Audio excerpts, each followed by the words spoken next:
Mais nandenge total manda total papa Simaro. Hein? Surtout zaki na bana ke pona papa Simaro.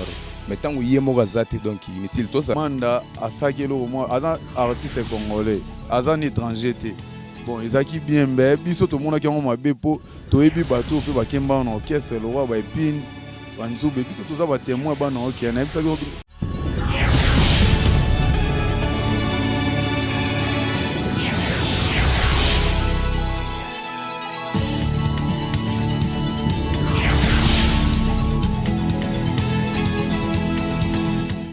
Salut mesdames, messieurs de partout dans le monde, vous qui suivez Vie Nouvelle Média. Donc c'est Paul Chamala, votre humble serviteur. Comme d'habitude, là nous sommes devant le monument de Papa Lutumba Simaro Massia, dont vous savez, décédé depuis quelques jours à Paris justement en France.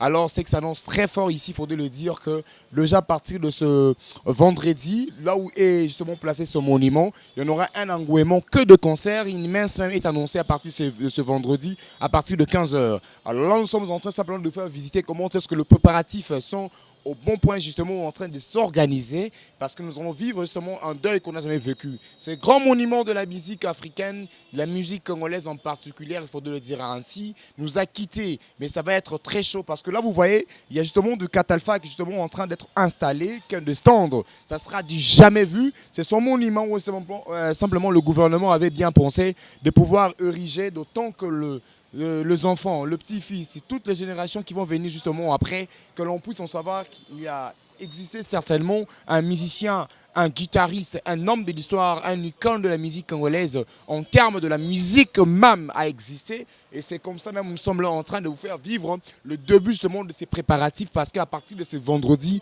il y en aura un énorme justement engouement de musique, de concerts, de projections en termes de camps géants. On va vivre du monde ici.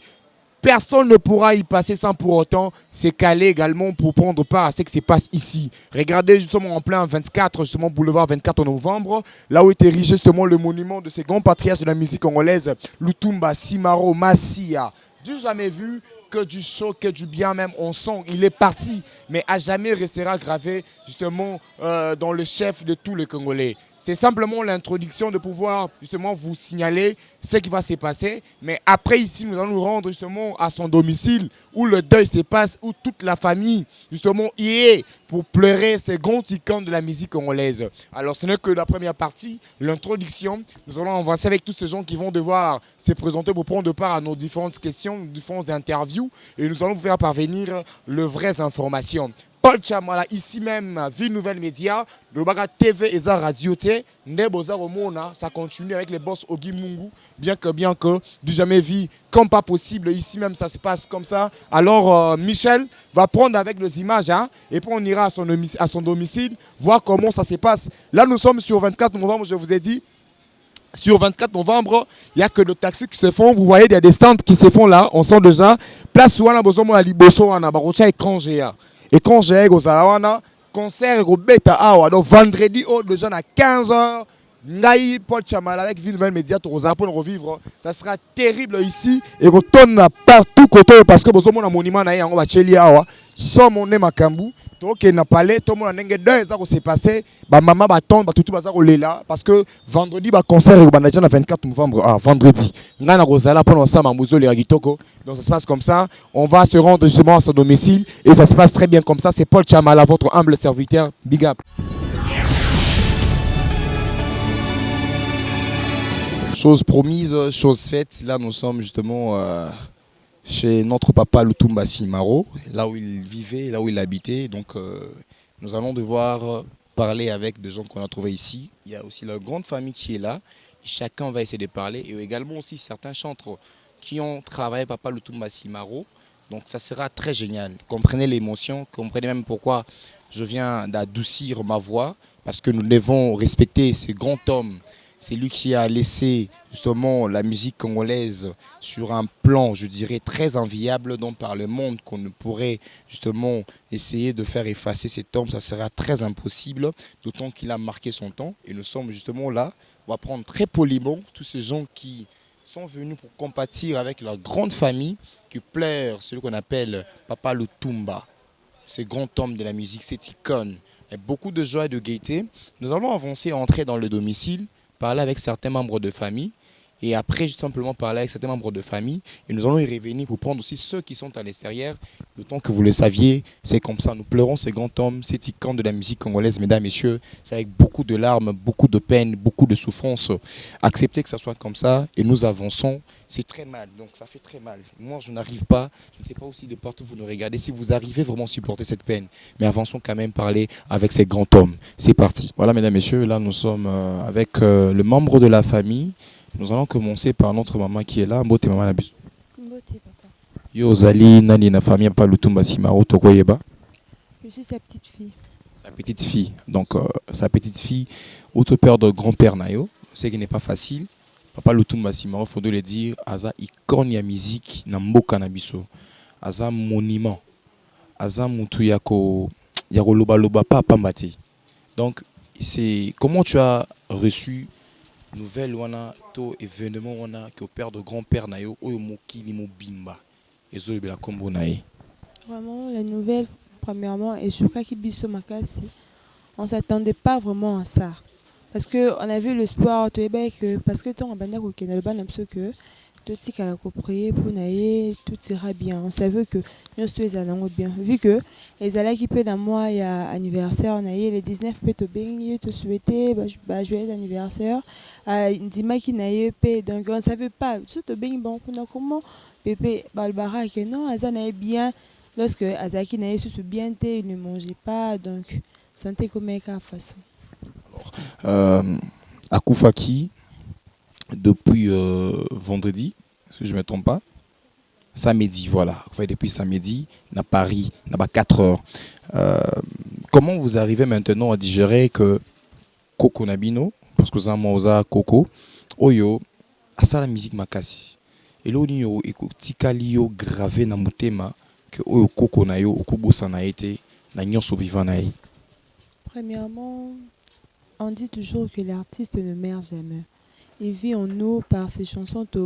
Il est toujours là avec nous. On vivait avec un prophète, on ne savait pas qu'on avait un prophète dans la maison. C'est que Aza prophète, parce que ma parole n'est tout à le bas et c'est réalisable. À le bas que Moto Naïba Katabasa la monument, Basala on peut monument avant Yakoufa, donc Azaka monument vivant, à vivant donc bonheur, à vivre le Koane, ça là jour mon corps. Peut-être jour anniversaire, on est à 80 ans de bassin la caille. C'est la caille énormément. Et puis le copé oye qui tonné biso les jours à Koufaka n'a pas pourquoi wana. À Koufa n'a pas 4 avant le vendredi d'abord Ezaki n'a pas moi banini. Pour la mort bêta car on voyait toujours que hein bah les colocs a bien été bah quand on ne savait pas on n'avait pas aussi l'idée. Tu pour la mais ton on a bisogno surtout comme les olam qui n'attend même se se connecter parce qu'on fait depuis 4 heures bah dès bébé na bon bah sango bah côté même biso famille tu ba quitter bah tu surtout côté la bâton internet ton tu ba bon les mbouka Congo ça la même chose ba téléphone donc on ne savait pas les news on a bah 8 heures bah oui c'est ce qui peut pas koufi allez tu et puis tu sang à la maison familiale là tu banzo na ba poka qui on a qui ko beta na ba 22h le même samedi na ba 22h et beta Nicolas Yindate et le côté kake bêta en moko ya makasi après il y a un tombe mboule bazo bêta mboula on est bêta donc kake na kake à partir de là tout le monde que dont te perdre moto azaki trop cher na kata biso malgré tout akoki ce qui n'est HOO et saigner là qui bien sûr mais to zaki na poussa na toujours donc azaki fierté na biso donc il était plus qu'une icône donc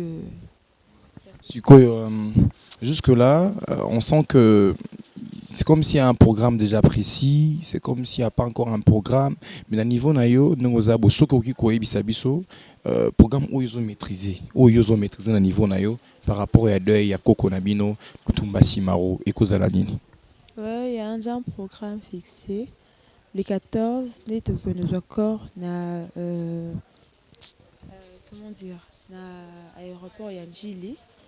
Qui est déposé en haut na morgue à 51h et puis le 19 des expositions à corps sortie du corps et Zalana palais du peuple le 21 enterrement na nécropole. Alors déjà en dehors de tout cela, qu'est-ce que tu peux dire au finish na o etali makambo ya koko na bino qui ne plus okolo bani pour na conclure na nyonso na ndengeli matang ekotambola évoluer et lo okolo ba de plus fort. En toutes circonstances, ça a toujours grâce et pas nzambe. Dans le coup, maison a pas parce que ce qui a permis qu'il y ait qui peut arriver. Il est le maître de temps des circonstances. Il n'aime pas ça qui, puis il n'aime pas zui.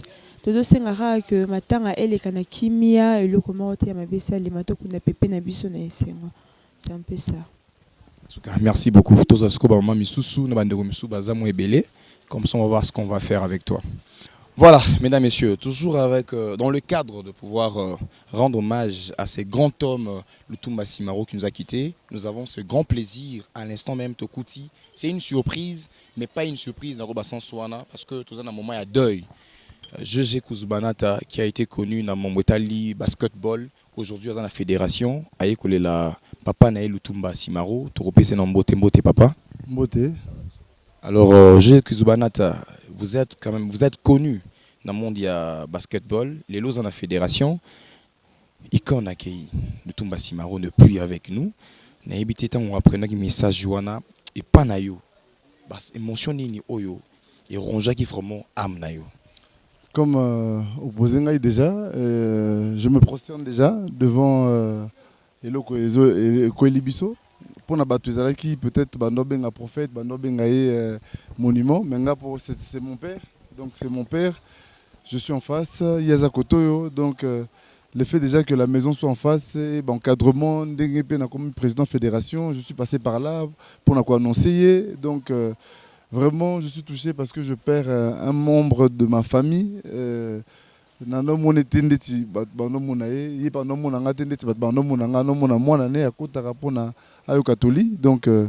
je suis vraiment attristé de perdre un père. Lutumba Simaro était vraiment un conseiller pour Nabato Ebele. On a vécu cela avec certains musiciens également qui participaient le même art avec lui. On a vécu également avec beaucoup de gens. Aujourd'hui, tous nos basketteurs, nous évoluons au monde du football, les lots à la fédération.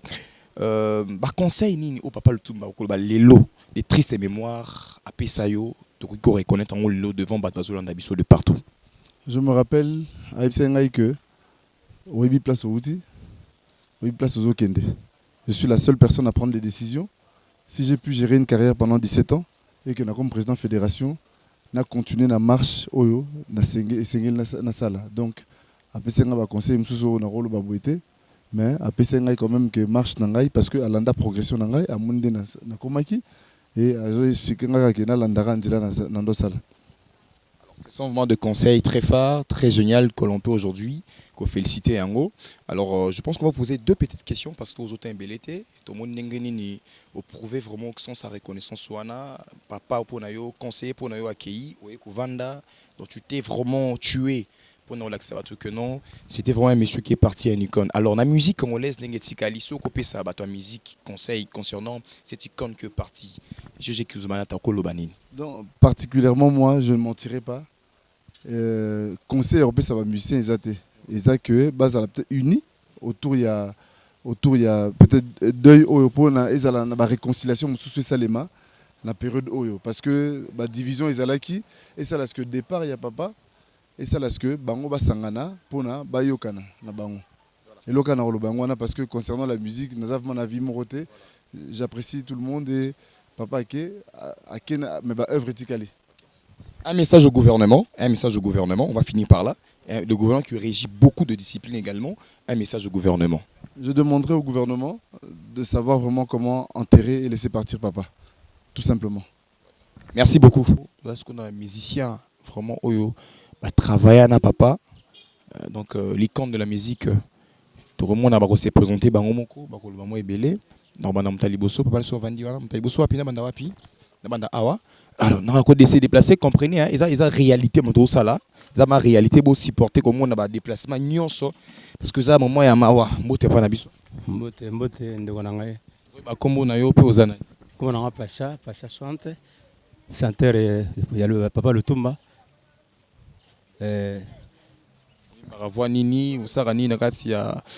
Motali lisanga musique na ba Lutumba donc me ko bete la biso mo eloko moko historique moko ya yo expérience na yo na papa Lutumba tindinga kofilelo. Ouais, na chanteur, Pacha. Alors, l'autre devient papa mingi. Atiki ke biso photo honoré kana nzembo. Yahweh, yeah, yeah, yeah, yeah, oh yeah. Yahweh, yeah, yeah, oh Zambe. Yoka kolela na ngai, na losambo na ngai, mwana mbaki. Na botama na Afrika na mboko oyo nga naponaka te o Zambe o. Na libota oyo nga naponaka te o Zambe o. Zambe moko oyo nga na ya, moka ya makambo ye. Otindanga na mboko oyo bato balinganaka te. Bato bazali kosambela Nzambe kasi balingi moto oyo Nzambe asala te o. Wapi tina ya losambo. Bible na maboko, lomingo nyonso na ndako ya Nzambe. Bandako ya Nzambe pe tondi Kinshasa. Pona nini na mboko oyo bakabelaka se bibembe. Bazali na bambongo na babanke kasi bazangi mitema ya konkaba. Mboka baboya monima passion ezanga paka baboya barchi babanga iswa. Bomona wapi? Tiki nzembo suka ngai Pacha. Wana nzembo suka. Suka tiki ma prière. Ngani na yembi yango. To yembi yango. Na yembi yango. Nzembo suka. C'est là qu'on dégaine qui les monuments, l'icône de la musique congolaise qui fait partie de la liste ya ba o basala musique ambo na biso ne plus Lutumba Simaro. Ah. En tout cas, ngana ko pas ya famille ya nani na famille na bana na utala ndeko madame na kisa papa na bino akufi. Ah. Papa Lutumba esalanga malamu te. Esalanga malamu te. Alors en tout cas ma ami c'est tanga ngai potovani na mingi tovani mingi na famille te na bana te na mwasi te tovani mingi na ye akobenga nga Pacha yaka na 12h nazali on a longa 22h presque chaque jour de base na ye penda ba mission na ye de base na sir awa na bana lingo na ba ebi famille ebi tozaka na kata tozana ye kaka pour se retrouver faut ele muso répétition ça na ngote ele weza na ngote papa olobani leloko mais on a bubu akomo luka ba disque mo akala akomo luka bana faut travailler ka tala nzembo bona bu masolo to komina mbala moko donc mona ti 22 mon appel transport que le vont répéter donc ça va besoin d'abiso comprendre but nous besoin musicien au travailler wapi précisément parce que koyoka que non album asuka nzembo asuka yo mto yemba qui les gens doivent comprendre quelque chose nzembo nini asuka na groupe nini na nini précisément nzembo na titre na ma prière c'est un album oyo ya na album oyo ya papa na bana oke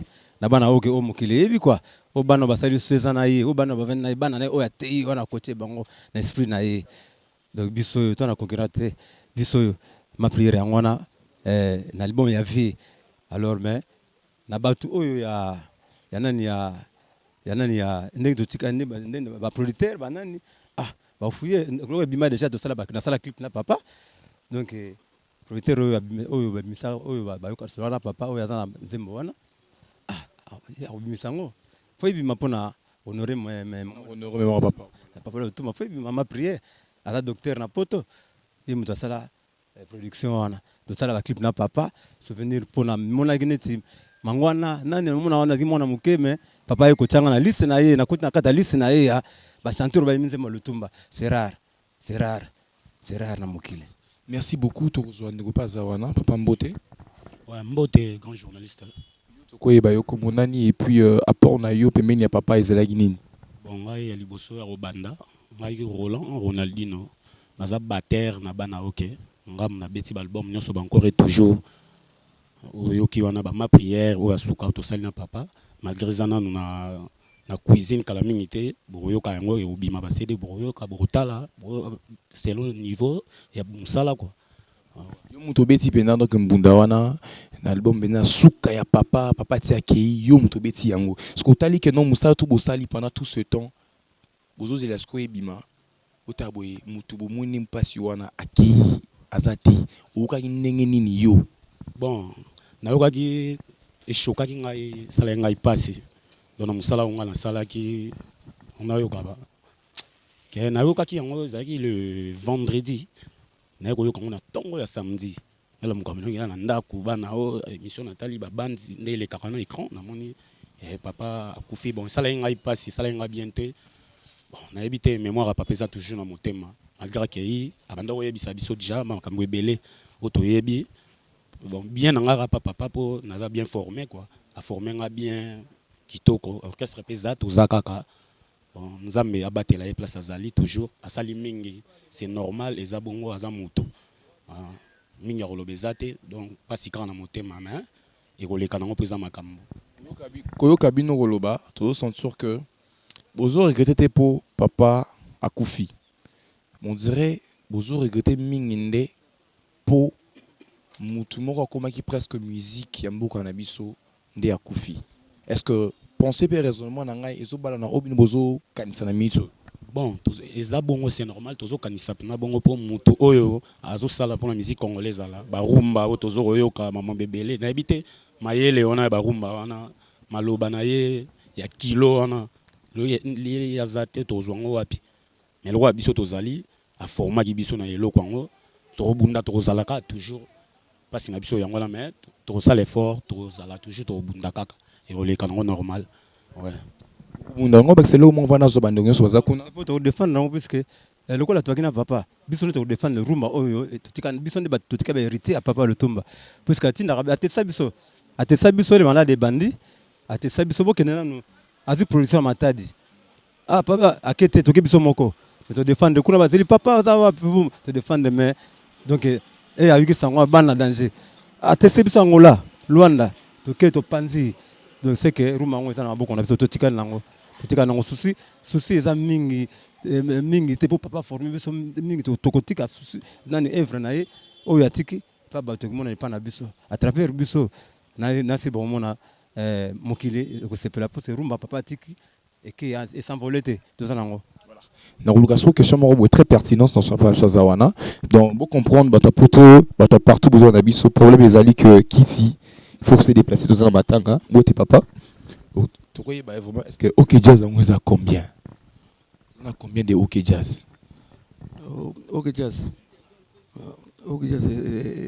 ezaka mokote oya papa Lutumba ezaka moko papa Lutumba mais le lot na ba de to landela makambo ba polémique ba divergence et comment le rôle là elo mo epanzana ba o ba télévision de OK Jazz ou tika émission de OK Jazz ce que zo confirmer ezaka papa Lutumba oya wapi précisément ya côté nini oya zana bango ba nani mais indice moko palpable ko ebisa to comprendre pendant que non l'autre côté il y a rien que réellement eza place ya zalaki ta les arabo et boy ba sala rabo ba zalaki boy ezami nena lobby bana OK ya papa Lutumba mais azana bana na ye oye mo a former bango na université donc bana basisi na université na ye o lelo ba komi bana otemba manda nda simba OK Jazz wapi OK Jazz oya papa Simaro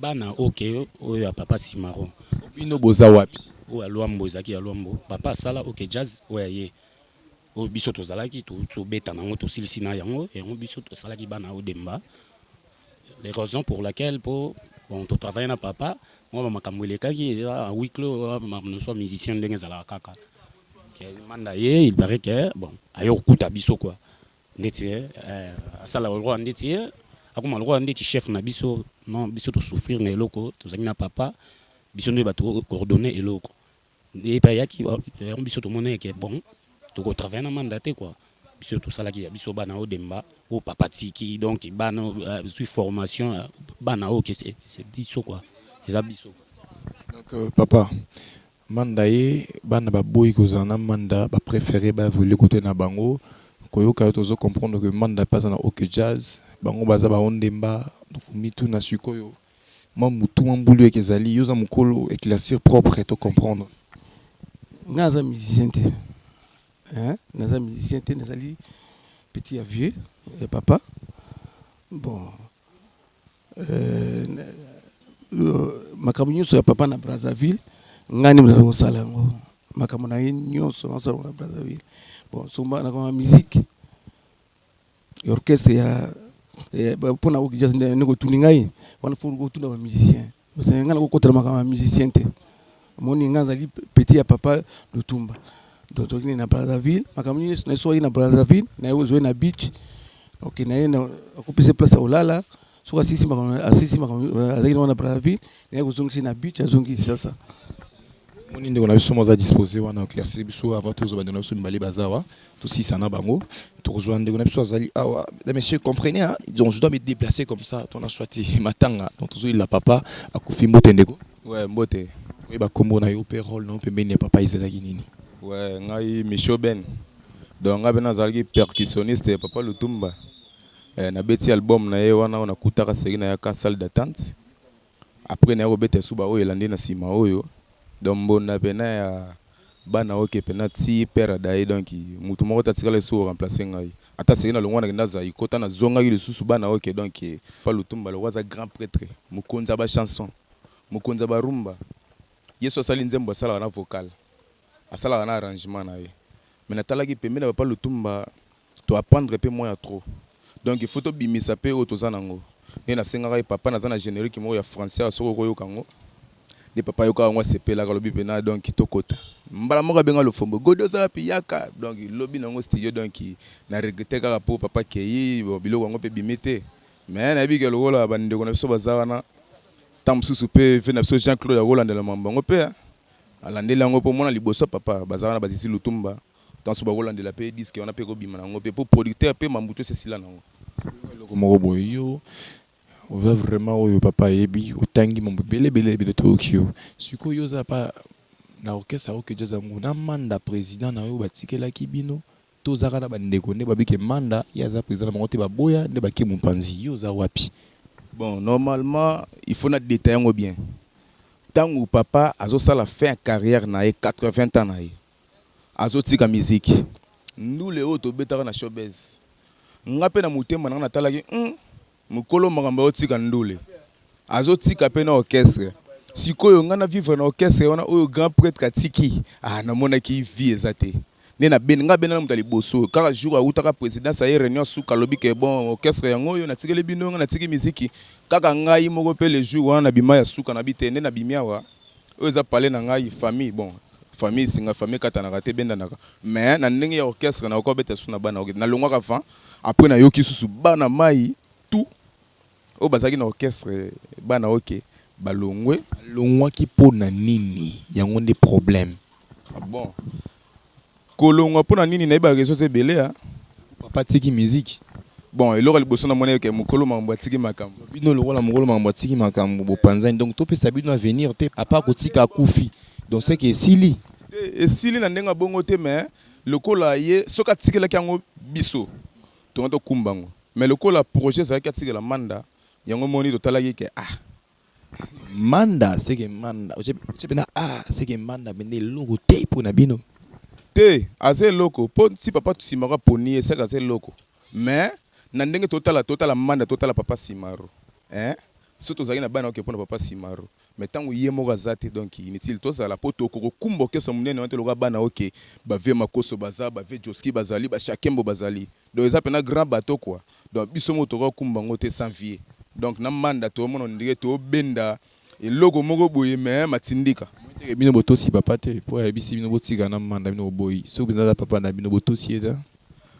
te za pona bongo te ngalo botosi ete bon eza pe susu eza papa nganete ki na guerre na ba musicien biwe ko mola kisake so o kendoke na yo donc imanda pa ko ya na ya recruter ba musicien omoni moi guerre mo za ki froide na kati omoni tellement tona matanga to lingo lo be mamba polémique te comprendre avec le temps matanga esi la ba vérité ko yeba na ya mambo belé papa ngana za un problème te en plus si so biso to longwa ki eza lo sisi na université OK na luka boulot place mususo banana yo donc eza na problème te par rapport yo ebikaka to bombango talaka to na matanga to so lebele donc mza matanga mo bela ko so les aller belé mais to si bando so avandi awa banda ndo so liboso to dégager baspe belé besoin so de partout mbote neko mbote papa na ngai ba kombo na yo rôle na yo ozanani bat besoin na biso ba comprendre qui tu es au juste ngaza artiste musicien mais tous aba artiste to zaki na bana okete biso ne toza bakolo bana oke na sens wana tokolo bapo moni ba otolo ba bayande na biso ba to recruter bango comprendre donc qu'est-ce que c'est biso bayaki tozwa bango balobi na baza na raison na bango bape na bapasi na bango na mitema par rapport à mon orchestre. Yo oza musicien oui marakanti en voix ou continue ko imana papa to petit kaka bendaka to ba position no bana papa te ngana mbana papa te biso to adapter nde maela papa na tikala o mbana papa te biso toza ba noko dogi papa toza ba neve ya papa on comprend son ni maela papa bozwa pe don wana ouais donc si ba sagesse na ye ya banzembo na ye comprendre nde biso tozwa yango donc okoyoka nzembo moko mbe nzembo papa moko mbe epeso maelele musu ya 8 chansons comprendre oki nzembo ni moko mbe epeso maela ya 8 chansons papa zate il ne plus le parti hein ba maelele nyo suzwa ba conseil na ye tango yike mutu wana okobaki tina age akoma na ngobaki tina age akomaki na 81 ans bando ya kaka kozwa veut dire mutu anengini na age 81 ans mazo pesa kaka maeli akufi siko ka endeni mabe makasi mabe penza mabe ko perdre papa le roi Lutumba Simaro lelo tozana fier na lingwa la po direction ezaki moshe koma Lutumba l'état déjà pesa ba fierté na ye tant azaki vivant mais mabe za kaka po moni Simaro o ya zalaki yango izepa batu musu te toyebi te tozwa Simaro musu wapi pona ozwa Simaro musu moni kozala Simaro eza il faut botama nango okola nango toki kozwa Simaro mo te to mona ka mutu mo 40 ans ba moko ngana remplacer Simaro toyebi ki 20 ans na ote ezaka te comprendre il faut to yeba yo nanu na obandi comprendre faut to yeba yo obandi nanu na kimuki po Simaro banda yi makambo wana na baja ba 20 quelque na ba vingtaine metela moi solo mukie oyo papa poste nous na ba noko mukie par rapport na musique na ye na ninga ki mukie kaka toyeba papa leka epa ya papa afa kende OK jazz azaki na orchestre moko ya mukie ka na lingwa la ezaki bango nde bazaki fondé apo wana papa yaki kokende epa ya chanteur wa banaki yemba mungu munene nani Madiata abeta na orchestre Madiata apo orchestre Madiata nde ba sollicitaka ye na OK jazz po ye ba solliciter nde ba solliciter ba joueur bayaka pena ko luka ye transfert de l'ombo habité ye faut zala kaka nde bayaka kozwa ye nde akendaki ya région de banda OK jazz après OK jazz tango l'ombo akufi nde kama makamto mona na makamba bale ke équipe kabwani baboyi bozwa kombo nde balinga ite papa c'est la combo ya OK jazz et pas famille biologique ya Luambo après wana ne papa azoki makanisa bana OK azaki moko te bazaba ve Joski ba Pepe Ndombe pe à son âme Makoso ve Madilu na ve Joski nde basaki bana OK ida bana OK zeka ya papa moko te donc ndenge papa zoka makanisi le musu ya opesa manda orchestre ezaki le musu entourage na ekopesa orchestre te me kotikele charge po apesa ki orchestre te ayebisaki ende kamba bato baza na bana oke tambola na bango mais ezate ke orchestre koma ya nani ya manda po bato musu ba interprétant na ndenge mabeke orchestre koma ya manda orchestre za ya manda te bapesaki ende ke te azala lokwa mutu liboso oyo akotelema mpona koyemba biloko ya ve mais orchestre tikala yo ozala ye te donc manda asaki eloko mwa aza artiste congolais aza ni étranger te bon ezaki bien mbe biso tomonaki yango mabe po toyebi bato mpe bakemba na orchestre lokwa baepine banzube biso toza batémoin bana oke nayebisaki nga nayembi na bana oke te mbe toyebi recrutement ya bamisien nyonso baya na bana oke bashakembo bavelo kombe banani toyebi bango ndeni bayela bana oke donc lelo yo papa nenga keboye nazo senga pena na ba musicien congolais bazonga batu ba raisonner nde papa keboye papa Lutumba nani o akoki kozala lisusu lokwa nde yazaki compositeur a munene lokwa ye toyebi na biso ba compositeur bazala lokwa ba Kofi mbe papa nenga zaki pena qui était un instrumentiste azo composer sous grand compositeur donc eza pasi. Donc il faut toyeba moto ngo partir moki azomata. So toyebi okana ki mukolo 40 ans composaka te. Ozana niveau papa te. Donc toluka to so papa lobi na banu bazobotama. Merci beaucoup Tozasko pour aussi cette émission Nabiso. Nande on soit venir mbote papa. Mbote. Mon nani. Cédric Lutumba, fils de papa Lutumba. Cédric Lutumba, fils de papa Lutumba. Ça dit beaucoup ton nom. Toyeba yo na papa bo travailler na conteste nini to pe ozalai kaka ba o mona ba kota to posa pétant en partir o yo pe apprenant de plus c'est pas ya papa et quelque chose concernant pe liwanae. Cédric aza mwana ndako. Mwana papa bokoli bo bébé ti akomi boye. Ti apesinga na maboko ya président Ladi Sobe à travers la 6 ans grâce à papa Lutumba. Ti lelo akoma président nga mona za na mouvement nanga. Vraiment donc Artiste et musicien ou artiste et comédien? Naza artiste et comédien. Au travail, aux un groupe nayo, tous arana isobe. Na longwa déjà ni sobe na un groupe nanga pour le moment na les carapé na TV chaque jour ba to ba yebi ki ne yebi batala vraiment. En tant que artiste, aux joie qui n'engagent ni décès à papa nayo, ça que pas si aux joie qui en réflexion, aux joie qui tani, aux joie qui pendant les tanini à partir à nouvelle il y a décès il y a papa Lutumba. Vraiment jour où tous qui sont ya liwa ya papa nga na zala ki ya kolala na 5h. Poto ebengi ba ser ba na poto ba bengi ke papa kufi. Bon, koyoka sango ya liwa papa esala ki mutu nyonso pasi. Ko perdre mutu asa icône monument baoba na marama musique congolaise.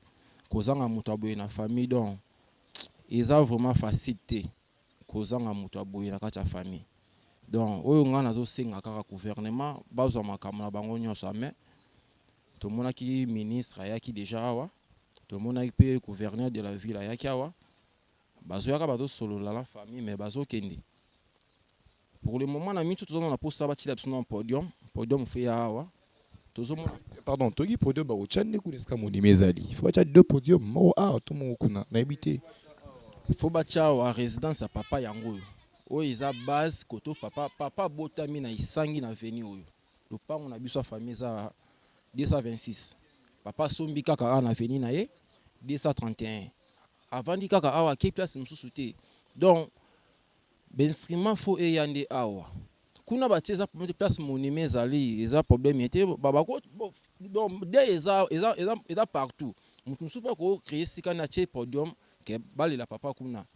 Mais résidence des places makambo base. Surtout là ba tozana ba Bralma baza ba bras Congo bazawa. Na peut-être pour na tangi kombo na bango. Bon. Tozana posa ba chef instrument. Aza mutu munene oyo lelo mutu aboye bozangi lelo na kati ya na mboka oyo. Donc eza pasi. Pour lelo to so papa Lutumba ndenge ndeko na nga trésor ndosi do to loba. Po bozo so papa Lutumba na kati ya masasa oyo donc eza facilité. Pour papa bani ma mone mwana mukie ti lelo akomi boye. Biso na kati ya palais papa wana robenga biso to pesa biso ka conseil. Okoko sala boto mais papa robenga nga Cédric yaka. Vie eza boye. Ko kasate ke lelo ponga na za papa Lutumba ke na za na mbongo. Kombo ememisa bato belé ngambu. Mutu so ta rapo oza mutu boye ko za na mbongo belé mso poza na mbongo te. Comprendre? C'est ça donc on a mis tout et que le gouvernement soutenir perd trop tiens qui na maladie ti akepoto ba soutenir mais ti nenga kufi boto na pour ça soutien on continue ti papa kufi boy vraiment ouais. Merci beaucoup, merci à tout le monde. Mesdames, messieurs, nous sommes arrivés à la fin. Vous allez comprendre que là, nous étions venus rendre visite à cette grande famille des papas Lutumba Simaro. C'était chez lui ici même. On a tous constaté, certains membres de la famille ont réagi. Également aussi, certains musiciens ont parlé au nom de papa Lutumba Simaro, qui n'est plus avec nous. Celui-là ne reviendra plus jamais. Donc, Lutumba Ndo Manueno, Simon Di Simaro Massia, qui est parti, qui ne plus avec nous. On va se faire comme ça de très bonnes nouvelles comme ça à la prochaine occasion. Deux ans nous, Borozoan Ebele, Borozoan Ebele, Maman sur les Gatiba au Kundae, Borozoyango. justement via ces grands sites internet. Je dis merci à ces grands boss, Ogi Mungu, le propriétaire, le boss même, le patron de ce grand site internet Vie Nouvelle Média qui nous suit depuis la Bruxelles. C'était Paul Chamala, votre humble serviteur. Vous pouvez aussi me trouver sur Facebook, tapez Paul Chamala pour nous rejoindre intégralité et information, news. Trouvez-moi sur Facebook, tapez seulement Paul Chamala. Musique politique et tout qu'on sort. On est là pour vous informer. Ou encore sur WhatsApp, tapez plus 243 81 234 14 34 plus 243 81 234 14 34. C'est mon numéro de téléphone, mon numéro WhatsApp. On va bien se communiquer. Et c'est fini ici, mesdames, messieurs. On se fait ce rendez-vous justement au prochain numéro pour la continuité de ce grand deuil qui a dérangé presque l'ensemble de la République. Bye bye.